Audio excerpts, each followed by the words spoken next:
So I remember really liking Infamous Second Son, and I remember that for some reason not a whole lot of other people liked it. And I remember being 14 years old and I just really wanted Infamous 2 back. I had lost the disc and cried for like an hour because, I mean, I don't know, I really liked that game. But now that I'm an adult, I have real money and I don't have to ask my dad to buy me anything, so I have Infamous 2 now. As somebody that only liked Infamous Second Son when I was a kid because I wanted Infamous 2 back, I feel like I can properly make the video defending Infamous Second Son because now I just actually enjoy the game now.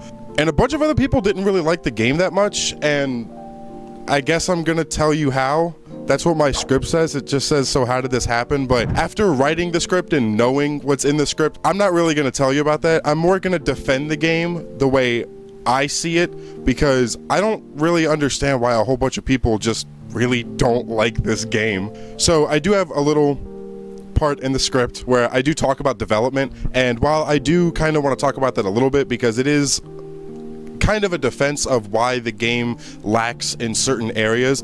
Again, like I said, going through the rest of the script that I made, I don't really think that I need to say that, but I do however want to say Sucker Punch, the people who made the game, did start working on the game before the PS4 had even come out, so obviously that's going to kind of start some problems because they really did want to be one of the only games that are going next gen. So something else that's interesting is that Cole was actually supposed to appear in this game, but because Cole's voice actor wasn't there, they had to just make Cole's Legacy, which is probably one of the worst DLCs I've ever played. I'll take an L on that one. I don't like that DLC at all, and the only good thing that you get from it is Cole's jacket, but if I'm not mistaken, you can't even get that anymore anyways, because it was only like a pre-order thing. Troy Baker also said that most of the script wasn't even made when they started doing the whole motion capture thing, so a lot of the lines, maybe not in the game, hopefully, but it's kind of ambiguous, at least to me, but he said that a lot of the actors had to improvise lines. Hey, editor me popping in here real quick. I just wanted to say that for some reason I can't actually find the article that I read to get this information, but I promise you that this is real. So I don't know if they would just keep the improvised lines in or if they would just re-record, which it wouldn't really make sense why they would record a spot that didn't have its full lines and then re-record over it. So I have to assume that they just kept the improvised lines in, and I'm not gonna lie to you, you can tell. You can really tell, it's really wild. Okay, so now onto the actual video, the shit that I actually spent more than a day writing, and I'm not even done. At the time of this recording, I'm not done writing the script yet. I guess me and Infamous Second Son have something in common, don't we? People seem to think that Infamous Second Son's story is dull and uninspired, and while I can kind of see where they're coming from, I've never been bored by the game, then and now. So if you don't know, I'm going to try to make this short because in the script it's not short at all, but if you don't know, in the game, you play as a character named Delson Rowe. He is an Akomish. I looked up Akomish to see if maybe that was like an actual tribe, so I think that it would have just been cooler if they did have a real tribe in the real world. Like, I totally understand why they didn't, but I digress. So one day, a truck holding conduits, yeah, that's right, I'm a sympathizer. The truck crashes, and a man named Hank is one of the 3 conduits that escape. We're going to talk about the other 2 later, but we're going to talk about Hank right now. I didn't write anything in the script about Hank, by the way, for some reason, but Hank was basically a criminal who got smoke powers and he felt unstoppable until the DUP caught him and put him in Curtain K, which is this kind of facility that houses conduits. It's kind of like a prison for conduits until we get to the DLC, which is different. So anyway, Delson goes up, touches his hand, gets the powers, and while he's chasing Hank, Hank is running away from Augustine, who is the big bad of the game. She has concrete powers. One of the things that I really don't like about this game is the very first choice that you have to make, whether to be good or to be evil, because it doesn't really make sense, because no matter what, like, it's kind of a it's kind of like an illusion of choice thing, right? You can either spare the tribe by telling Augustine that you are a conduit, and then Augustine puts concrete in your legs and then takes you would think, or you can tell her to piss off and she puts concrete in everybody's legs. But that's not what happens. What happens is that no matter what option you choose, you get concrete put in your legs and everybody else gets concrete put in theirs. So I just really don't like that choice because it feels like it wasn't really thought out very much, which is not good. It's definitely uninspired. So anyway, Delsin wakes up and all the concrete in his legs is gone because that's just part of the whole superhuman healing ability, I guess, which, I mean, I would understand for something like a bullet wound, but for active, like something physically in the way of your body healing, I don't feel like that would just, especially if it's a conduit type concrete power, that's kind of weird. So anyway, him and Reggie go to Seattle and they find a bridge that's been destroyed by Augustine for some reason, I guess gameplay reasons, plot reasons. And as they're going, Delsin and Reggie get into a little bit of an argument because Reggie is calling conduits bioterrorists, which is what the whole world thinks at this point in the game. And for some reason, Delsin started like not even a day ago, well, to him at least, not even a day ago, it was just the same as everybody else. He thought they were bioterrorists, he was scared of them, and he didn't want to be around them. But now all of a sudden that he's got powers, he's like, wait a minute, that's fucking racist. So anyway, they get to Seattle and then they end up realizing that there is a conduit that is running around killing drug dealers. They track the conduit down and they inevitably find out that this conduit has light powers, or neon powers as they're called in the game. We end up finding out that her name is Fetch, but we're going to talk about her later. I do want to take a little bit of a moment to say that there are people that genuinely thought this game was boring. This game was boring. Just to let you guys know that. So anyway, we end up finding out that her name is Fetch, or Abigail Walker. In her past, she had randomly gotten her powers and her parents were scared of her because obviously you have a little girl running around here fucking shooting light out of her hands. That's fucking terrifying. I wouldn't want to be around that either. But basically her parents abandoned her and they want to send her to Curtin K. But her and her brother actually take off and they run to Seattle, and they are homeless and they do drugs and a lot of really bad shit happens. So eventually they meet somebody, I can't remember his name because he's in the DLC and I don't want to do too much research on one character because I'm just trying to talk about the story at this point. But anyway, she eventually gets caught, she goes to Curtin K, and then something happens at Curtin K where she gets to get out for a little bit, and she goes to find the dude that like manipulated her and got her into drugs and killed her brother. And she does this really cool thing where she walks up and like it's just you and him, right? It's snowing, you're on a mountain, it's just you and him, there's nobody else around there. She just grabs him and just fucking obliterates him and just tosses him, and he just like phases into dust. It's beautiful and it's one of the best endings to a DLC I've ever had.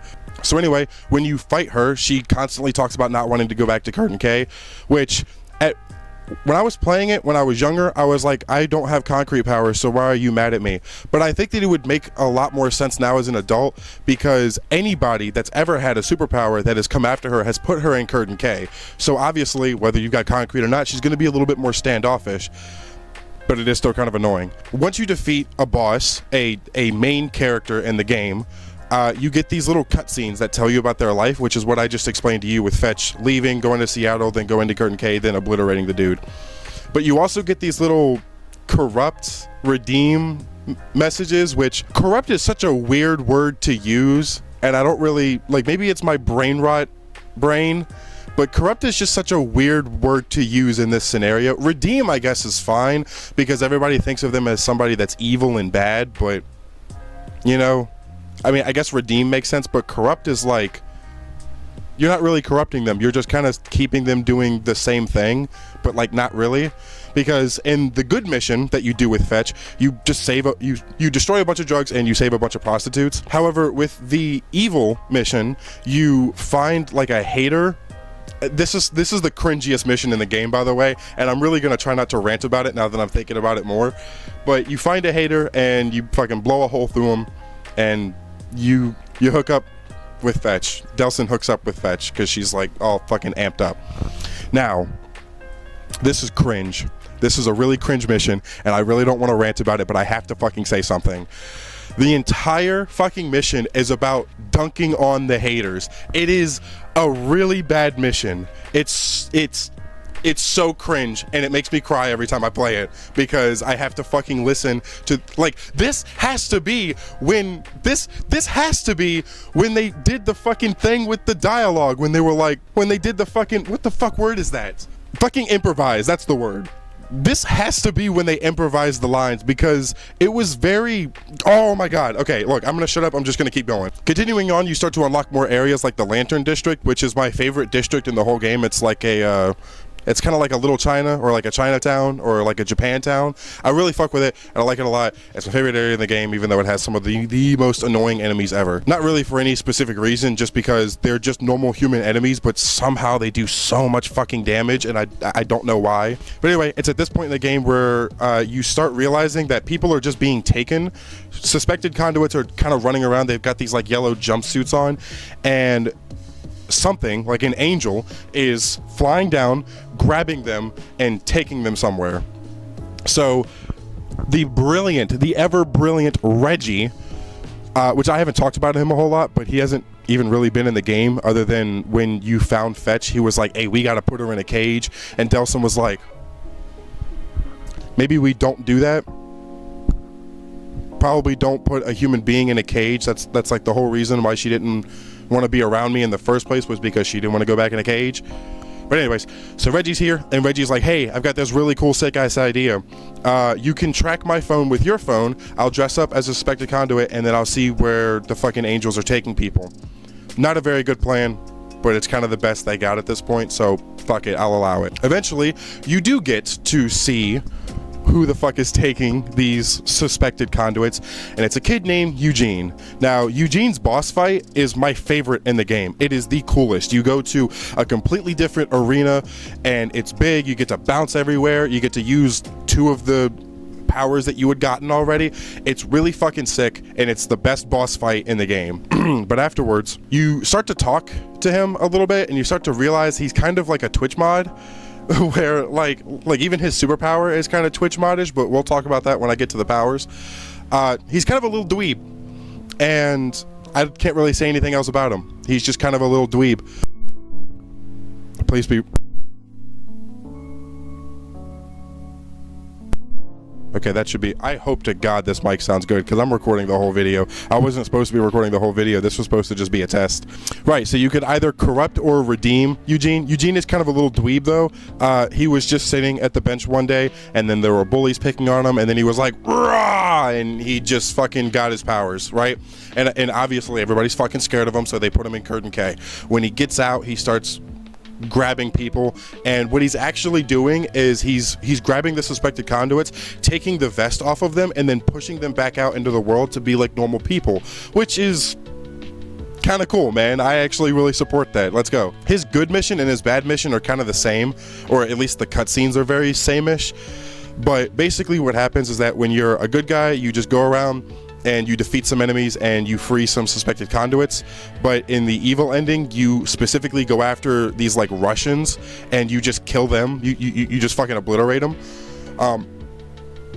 So that's pretty much it. I had more like information on Abigail because, well, I'm sorry, I should say Fetch. I definitely had more information on Fetch because I've played the DLC. There isn't a DLC for Eugene, so I don't really know a whole lot about him, which I guess could be considered dull and uninspired, but he is just kind of a dull and uninspired person. Like that's just his character. He's just a dweeb that plays fucking video games all day like me. So after this, Hank joins the story again as this kind of trap to get Delson to confront Augustine, or I guess to get Augustine to confront Delson so that she can capture him and put him in Curtain K. So anyway, Reggie shows up as a human. Just so you know, Reggie is a full-blood human. So why is he even here? I'll tell you why he's here, because he needs to die. He's got to die for plot purposes so that Delson can have even more of a reason to want to hurt Augustine.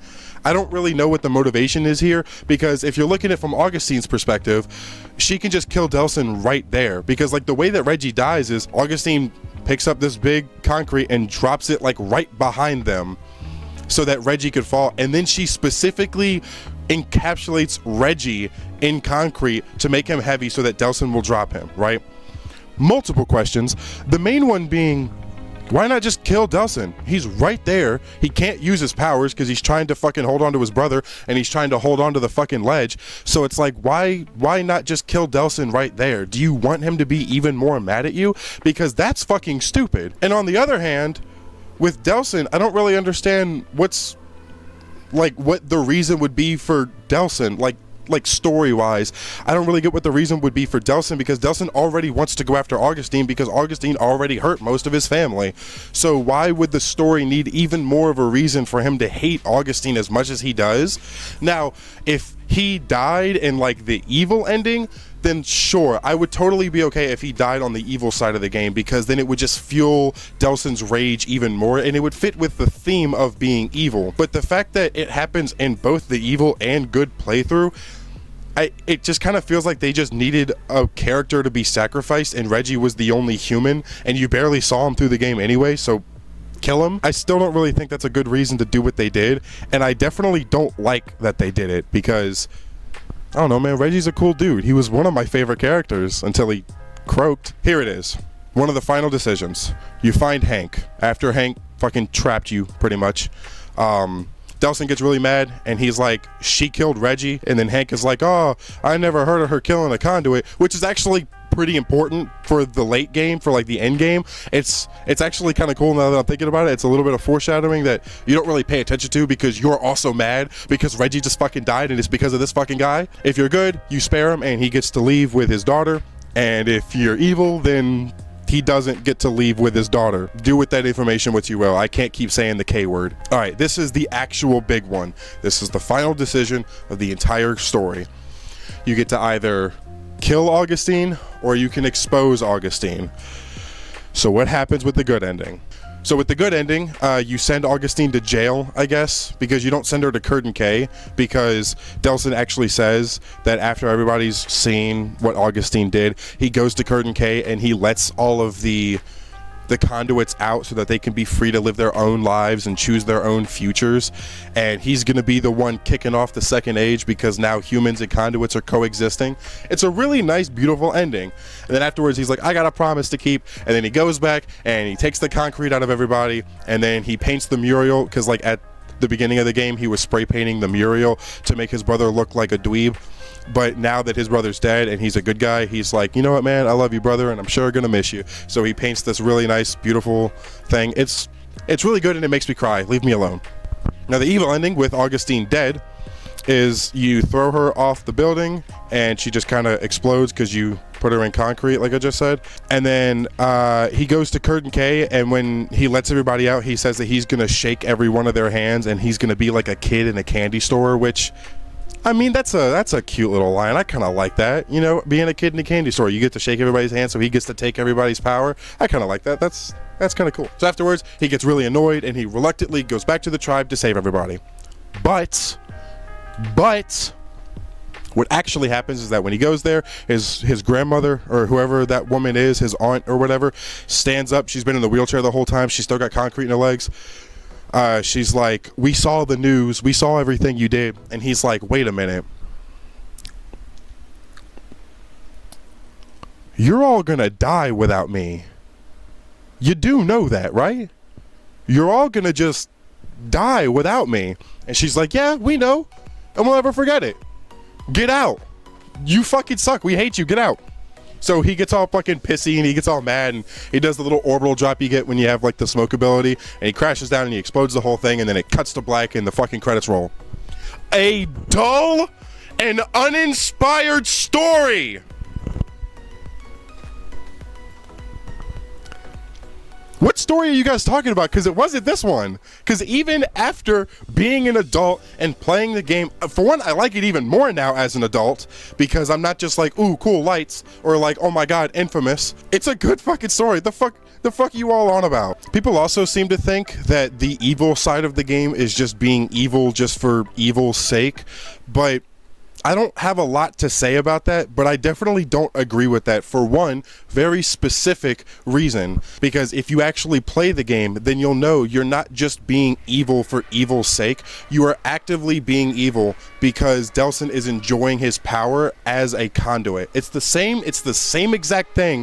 It's the same exact thing Cole did. Cole literally said in InFamous 2, he said, but I'm not human, am I? Not anymore. Oh, you don't understand what it's like. But you're right. I do have powers. And I use them. Right? So, with you Oh my god, when people say that Delsin is evil just for evil's sake, that is the entire point of being evil in these games, because the evil ending is not canon. You are being evil just to be evil, right?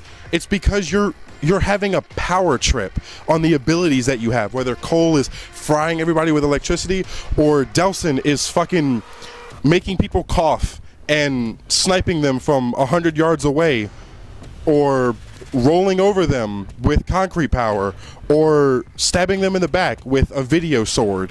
It doesn't matter, because you are literally being evil just for evil's sake. That's the whole point of the evil side. So that, like, it's the exact opposite of what Spider-Man taught us. With great power comes great responsibility, but with evil Delsin and evil Cole, it is with great power comes great fun, comes freedom. It's only one reason, but it's the only reason you need against that fucking argument. So with the whole lack of powers, that doesn't really make sense to me, because like it says lack of expanded powers, so I don't really know if he means lack of extra powers, or like the fact that the powers that we had in the game were not very expanded on. Either way, he's wrong. And fucking InFamous 1 and 2, you only had electricity, which is a cool power. I like electricity. I really fuck with those games. I'm actually going to play InFamous 2 after this video's done. You also have a lot of different sub things within the powers that you do have, whether it's smoke, neon, video, or concrete. So I'm going to run through them kind of quickly, but this is kind of important for my whole argument. So with smoke is the first power that you get. It's the weakest one, but it's also not the slowest one, or like, smoke is weak, but it also kind of sort of has the most that you can do, but it's also it's kind of quick. Think of it as like a pistol, right? Your smoke power is like the power of a pistol, right? It doesn't shoot very fast and it doesn't hit very hard, but it's a really all around power, right? So you've got your main smoke shot, something super quick, poo poo poo poo poo poo, that's it, super quick, right? It doesn't do a whole lot of damage, doesn't have a whole lot of range, and it shoots relatively quickly. But if you get really good at aiming, you can hit headshots, and when you hit headshots, then you can either subdue or incinerate an enemy, depending on whether you're good or evil. You've also got your cinder missile. Now your cinder missiles are your big boy, your big boy moves. These are missiles. You only have a limited number of them, but they have a really high payload, and they're really slow to fire.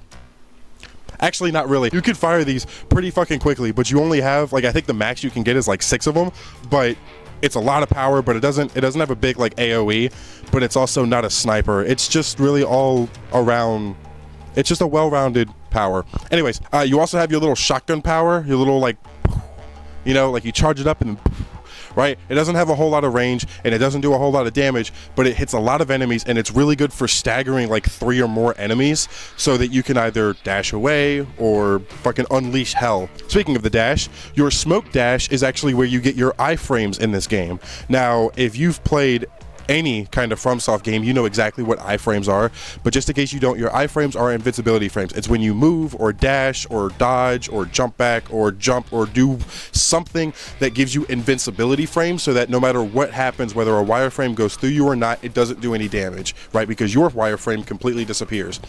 Now, the cool thing with this is that you literally disappear. So the wireframe isn't there to begin with, because you are literally not there. And I think that's kind of cool. You can also use this power to dash through vents and scale tall buildings, like really like within seconds, which I like a lot, because that was one of the main problems that I had with the first 2 games, was that, especially with the thrusters in the first game, if I missed a building, I'm going all the way to the ground. And that used to make me mad enough to break my controller when I was like 12. Now, your grenade power is called a sulfur bomb, but instead of just straight up exploding, it kind of envelops around enemies and makes them cough, and then if you're good, then you can subdue them. If you're evil, you can incinerate them. You like dig your thumbs into their eyes, and it's really fucking cool, man. Your orbital drop is your big boy move. This is the down on the D-pad move. This is your ultimate. This is your super. This is whatever other word you want to use. You charge up on the ground, you propel yourself upward, and then you smack down on the ground with a big hail of fury, and smoke goes everywhere, and it has a lot of AoE, and it does a massive amount of damage, and it is incredibly useful for taking out either massive groups of enemies, or just one big scary dude with a fucking minigun. Now your neon power is something kind of special. It shoots kind of slow, it hits kind of hard, but it has really, really, really good range. This is the sniper ability that you've got. Now you've got your neon beam, which is just your normal little pew pew, but it's not pew pew, it's more like pew, pew, pew. You know, if you zoom in with this ability, you can hit weak spots, so you can either hit somebody's head and obliterate them, which is fucking sick, or you can hit their leg and it kind of like wraps them in like some kind of like neon power, but that's for like good guys. But you've got your phosphor beam, which is the actual sniper ability. You have a lot of these, and it's mainly because you miss a lot because enemies move so quickly in this game, but you charge it up, you push it forward, and it does a lot of damage, and it has a lot of range. It is the highest range attack you have in the game by a mile. You have your stasis bubble as well, which is a lot like your phosphor bomb, but your stasis bubble explodes, but it kind of makes people float in the air, and no matter where you hit them, if you hit them when you're evil, they get obliterated, and if you hit them when you're good, then they just get kind of tied up and they lay on the ground because you don't want to kill anybody. This is the good one. This is the big one, the Radiant Sweep. I'm just gonna let you watch this. This is the best ultimate in the game. I'm just gonna let you watch this.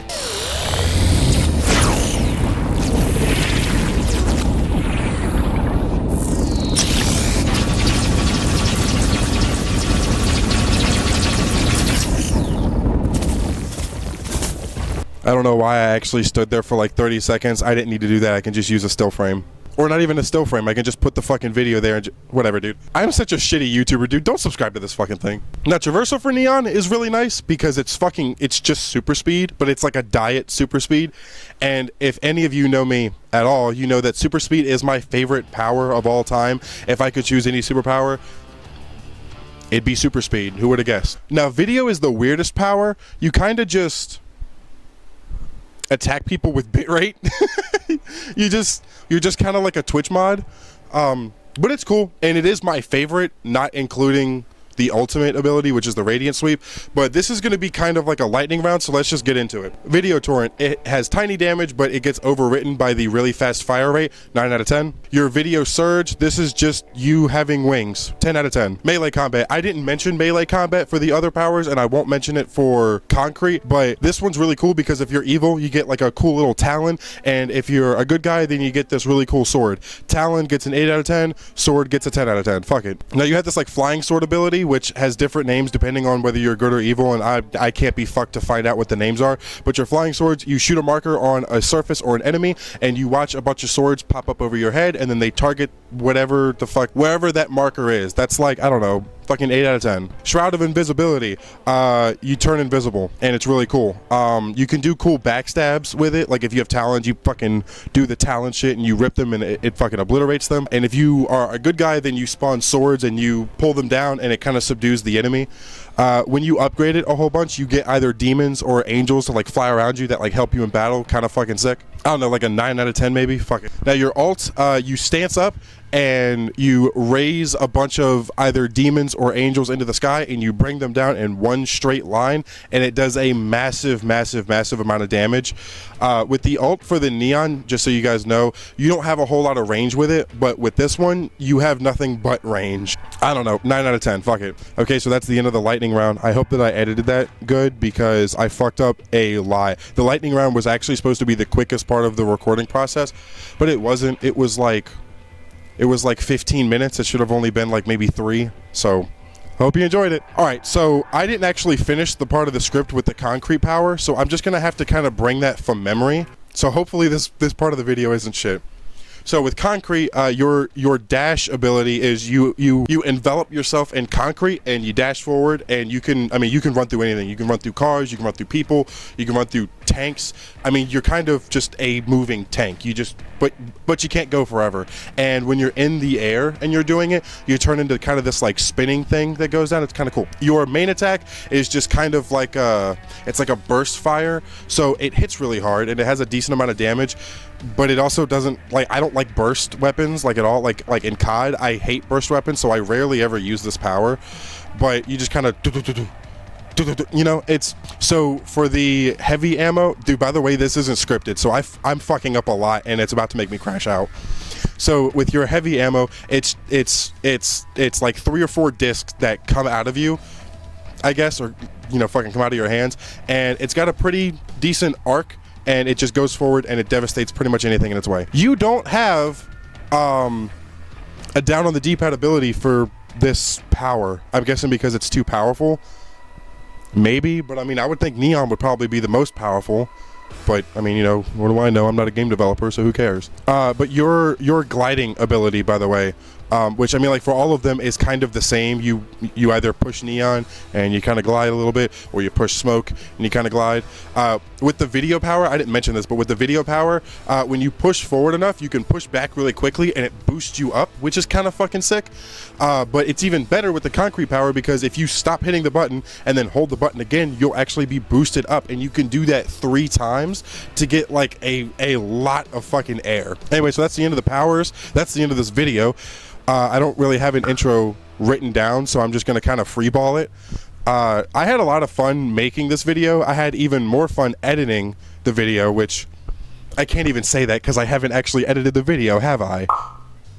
Anyways, I had a lot of fun writing the script of this video too. I have a really hard time, if you can tell by the channel, I have a really hard time writing scripts, because the things that I write scripts for are things that I'm just not passionate about. I just don't care about. So I actually did write a script for this video, and I really did care about this topic because I love this game so much. And if you haven't played it, go play it. If you have a PS5, spend like $15 to get PlayStation Plus Essential and go play this game. You can stream it. It's super easy to pick up. It's a really fun game, and just go play the game, dude. Also, subscribe, please. I have a lot of other content that I am hopefully going to come out with, and I actually really like making this kind of content, so I don't even know about making just gameplay videos anymore.